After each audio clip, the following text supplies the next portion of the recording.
61 жалоба, 80 постановлений о назначении административных наказаний на общую сумму больше 19 миллионов рублей. Это сухие цифры, но за ними стоит работа сотрудников Федеральной антимонопольной службы. Ее деятельность обсуждают публично далеко не в первый раз. Подобные мероприятия проводят каждый квартал текущего года.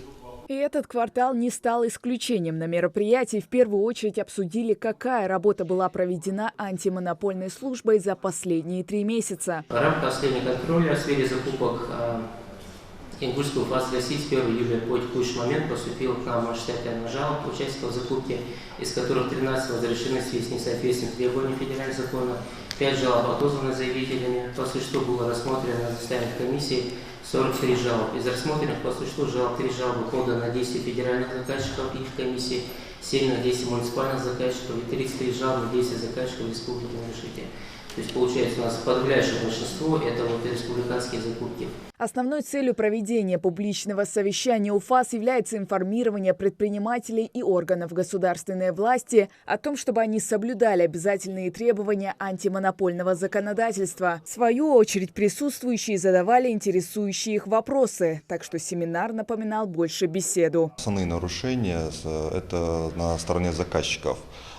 Бизнес-сообщество у нас любит участвовать в торгах, но основные нарушения это в плане не заключать контракт, не оплачивают или отказываются, или техническое задание не соответствует каким-либо нормам. И в принципе мы обсудили и пришли к решению, предложениям, то, что основная работа будет направлена на выполнение норм законов 44-го, ФЗ 220 ФЗ по заказу со стороны заказчика. На семинаре также присутствовал замминистра экономического развития для того, чтобы рассказать о мерах господдержки в такой непростой период. Так, к примеру, в системе государственного заказа произошел ряд изменений, из-за чего закупаться предпринимателям стало намного легче. По республике размещенные выросли, то есть год еще не закончился, но тем не менее размещенные закупки также 0,25 миллиарда, супротив 24.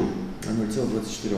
Ну и, соответственно, экономия тоже выросла. О чем эти данные говорят? Эти данные говорят для предпринимателей о том, что национальные проекты работают, федеральные денежные средства, которые направляются на реализацию национальных проектов, они расходуются в общей своей массе по 44 и 223 федеральному закону. Также на совещании выступил руководитель крупнейшей торговой площадки страны, где ежеминутно проводят сотни процедур закупок. Он рассказал об изменениях законодательства в сфере государственного заказа, а также о нюансах и ключевых моментах работы электронной площадки. 449 федеральный закон, да, он очень много изменений внес. Ну, например, с 1 января у нас там теперь указана страна происхождения товара, да, при любой закупке, не обязательно, что даже попадающий под национальный режим. У нас изменился понятийный аппарат, у нас теперь есть понятие просто слово «контракт».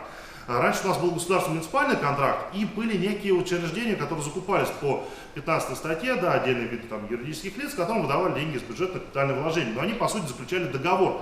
А по факту договор, соответственно, гражданским кодексом они могли менять на свое усмотрение. И теперь же они заключают контракты. Появилось понятие «заказчик», опять же, относящееся к этим гражданам.